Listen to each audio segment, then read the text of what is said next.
Hi, welcome back to my channel. I can't believe I'm saying this, honestly, but it's got to be done. So, first of all, a little bit of a disclaimer.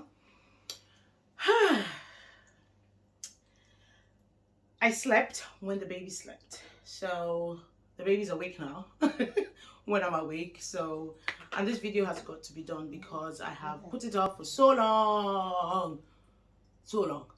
So if you hear any like ramblings and noises, he's right here with me because I don't have any other choice. Yeah, and there's no best time to do the video.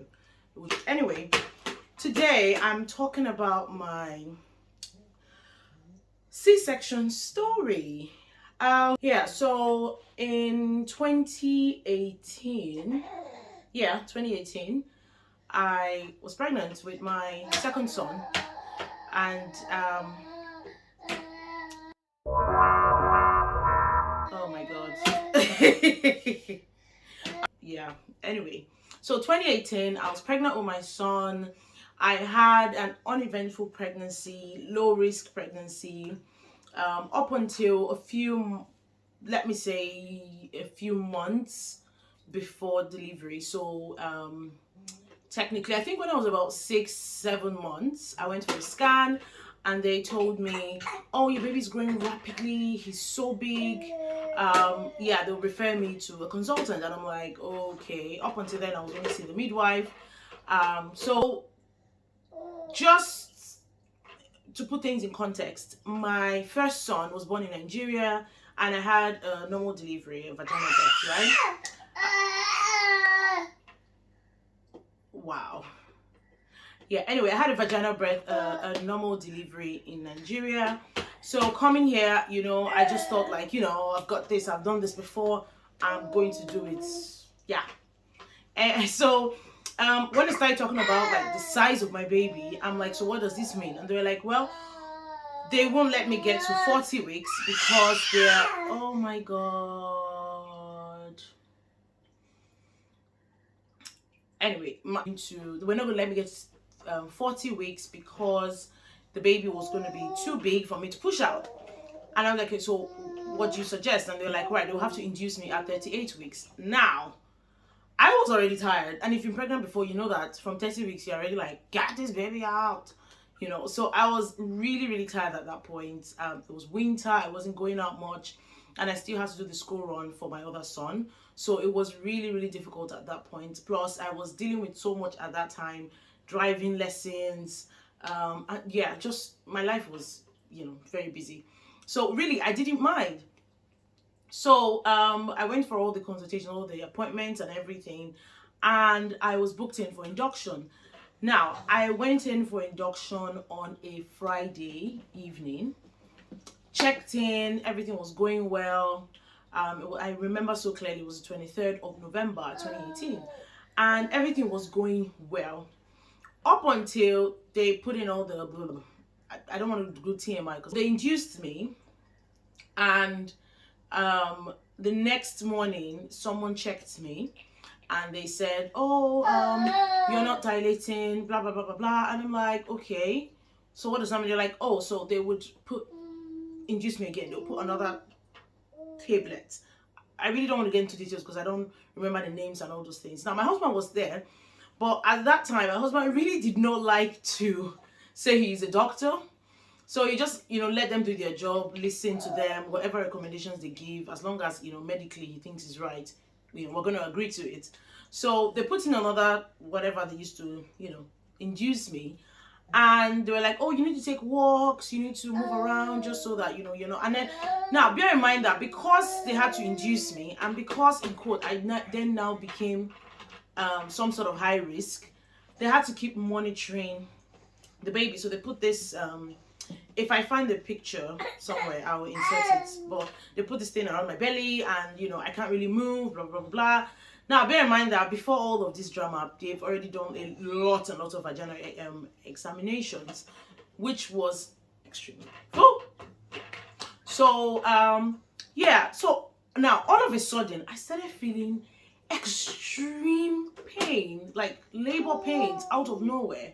And I told my husband, I'm like, this is a little strong for, you know, for in quote early labor if I'm not dilating, you know. And he was like, oh yeah, you know, maybe it's just, you know, your own body and because you've been walking, so let's go back. So I went back, you know, laid down. This was already Saturday. Laid down. And then all of a sudden the midwife came and she said, oh, there's no space in delivery suits. And delivery suit here. Oh,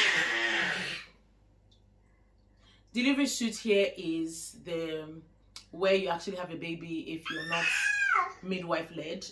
So yeah, just in case you've got complications, so you're closer to a theater and whatever. So they said there's no space in delivery suits, so I should go home and go and wait for what? And I'm like, no, I'm not going anywhere. Like, you told me to come in, I was looking for an induction, I was going to have my baby. I can't go home and wait. And then at the end of the day, you come and tell me, Jola, Mama's doing a video. You see, this YouTube live is hard. Please. It's easy in Jesus' name. Yeah, so let's continue and let's hope that this young man lets me finish telling my story. So I then said, no, I'm not going home, that, you know, they have to just find a way to create space for me. So they're like, okay, if that's the case, they're not going to keep checking me to see if I was dilated because of risk of infection or risk of overstimulation. Now, this labor pains went from 0 to 100. Like, I felt like I was going to push. Like, if you've ever had a vaginal delivery without epidural, now I don't know how it feels with epidural, because my first delivery, I didn't have any painkillers, which let's just put it out there is no price for suffer. Like, no, if you have the opportunity and you're in an environment where you have access to painkillers during delivery, take it. There is no crown for pain and suffer. No, anyway, let's not. So what was I saying? So at this point, I'm like, I feel like there's a lot of pressure, and I feel like I am at the later stage of labor. Now, I was then telling them, oh, they're like, no, don't worry, just rest. No, I couldn't sleep because I was in pain, right? And they were like, right, they couldn't give me any painkillers.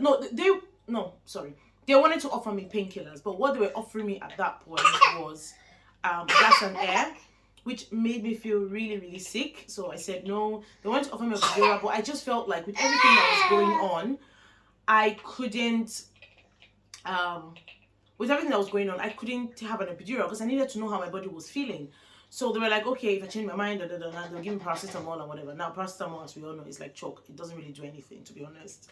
It works sometimes, but not for labor pain. So at some point, I had to send my husband home because we had left our son with a friend. So it was getting really, really late. And I said, you know what, go home, get some rest. I'll let you know if there's any progress. Now, God never leaves his own.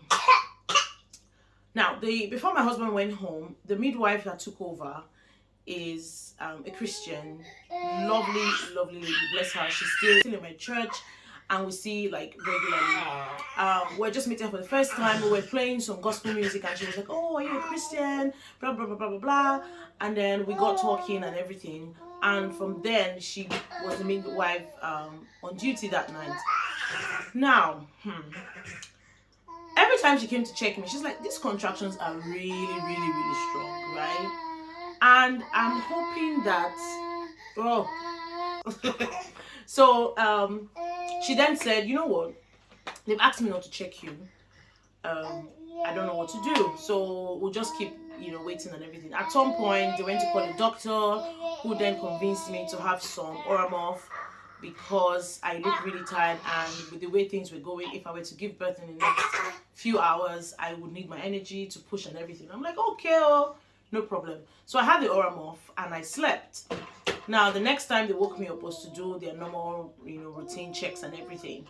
And the midwife saw how, because of all the labor, so anyway, they tracked the labor, contractions and everything. And because of how intense it was, she was like, listen, they've asked me not to check you, but I will check you because these contractions are really, really, really, really strong. And I'm like, okay, no problem. And then she checks and she's like, oh my God, you're 4 cm dilated, which is a huge progress from where you were like since. I can't even remember, 4 or 6, I can't even remember, but I was like, you know, really progressing really quickly. Now, the pressure I was feeling was like I was at the end of this road. Like I was 10 cm, ready to push, kind of labor pains and pressure, you know, down there. And I kept telling her this is the way I was feeling, and she's like, you know what? Don't worry, she's gonna call the delivery suit and make them create space. Somehow there would be a space. Okay, it's the beauty of life. So she then called. She next called my husband. Then somehow, miraculously, there was space, so they had to move me from the ward. So I ended up going to delivery suits. They were going to break my water, but I told them to wait. I wanted my husband to be there, and then immediately it came. Actually, my water broke on its own, and then it just went on from there. Now, the way everything was, it was like a dream. I'm telling you, like from my husband coming to the fact that I was extremely pressed. And then they wouldn't let me go wee because they were like, they're not sure if, you know, it's me, you know, they don't want me to like push the baby out or something. I'm like, no, I feel really pressed, like I need to wee. And then eventually everybody followed me to the toilet and I weed and I, you know, and then it came back again, like the contractions and everything. Now, what annoyed me the most was they didn't let me stand up. As soon as I got to delivery suits, they strapped me to all those things and they were like, sorry, you can't move, we have to keep monitoring the baby. From my past experience, right, I was induced for my first delivery because my baby was 41 weeks and 2 days, nearly 42 weeks. And I was induced at 10 and I had my son at 7. And that's because I was able to move around. Like I was moving around even in the pain, like I was dancing, like not dancing like for pleasure, but more like, you know, just moving my body and stuff. Now, afterwards, I kept telling them, oh, I need to move. And my husband tried to convince them, yeah, she's done this before. And she knows how her body works. Can you just let her move? They're like, no. So he said, okay, fine. Can you at least put the monitor to monitor the baby on the baby's head? So that, wow. What was I? Yes, so they couldn't, anyway, it was tricky for them to put the monitor on the baby's head because the baby was hairy, blah, blah, blah, blah, blah. And eventually, I think they did or they did not. Honestly, everything was a blur. Oh my God. I don't even know what happened from that point. The next thing was the midwives came to me whispering to themselves. And I'm like, is everything okay? They're like, yeah, everything's fine. Everything's fine. Don't worry, don't worry. And then the next thing, there was another midwife and another midwife and another midwife. And I'm like, what is going on? And then after, like, honestly, the next thing was they pressed the red button or whatever it is they pressed, and you know, it was like an alarm, and everybody was like, and my husband was like, babe, do you know what this means? I'm like, what? They're like, this is an emergency. And I'm like, oh, okay, what's going on? They're like, baby's heart rate is dropping, we have to get this baby out now. And I'm like, what? Now, at that point, I'm knackered. I have barely had 3-4 hours sleep in 48 hours, and I was exhausted. And I'm like, listen, get this baby out. My husband's like, do you know what this means? You're gonna have a C-section. I'm like, I don't care. Save me, save the baby. My husband kept saying, listen, save my wife. Love you, babe. He was like, my wife is the most important person to me. We can make another baby. Make sure my wife is okay. I signed that form. They were like, okay, we need to theater. And then the next thing, they were like, right, they need to stop the contractions so they could give me the epidural, you know, on my spine, blah, blah, blah, blah. Because it was an emergency, everything was just going left, right.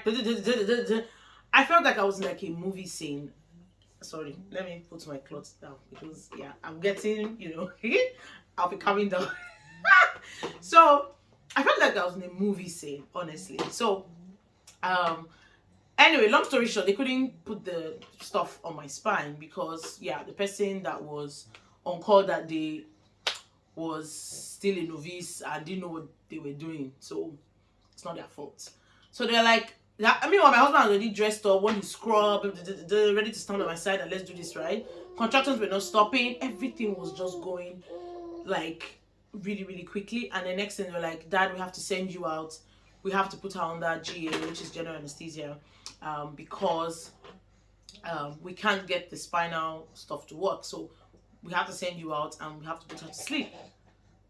See, the last thing I remember was signing a form to say I agree, and that was it. Everything went blank from there. The next thing I know is that I woke up and I saw obviously people around me, my baby in my hand, which I don't even remember holding. I slept back again. I remember, I think I remember like snippets of me speaking to like my family and all, but yeah. Anyway, that was part 1 of my C-section experience. So part 2 is gonna be my other son, my new son, my new baby. He's not a baby anymore. Anyway, part 2 is gonna be my, recent C-section experience, because that one was an elective C-section. It was a total different experience. I also talk a little bit on recovery and what I did, like both times, and how I, but really, yeah. So please come back and watch part 2 if you've enjoyed this story time. What I'll just say in this video is C-section saves lives. Thank you so much for watching my video. Please like, subscribe, share. I have to get used to saying these things, but my goal on this channel is literally just spread positivity. Tell people as it is, really, because I find that there's a lot of like trying to make life perfect, which life isn't. Yeah, but anyway, thank you for watching my video, and I'll speak to you soon.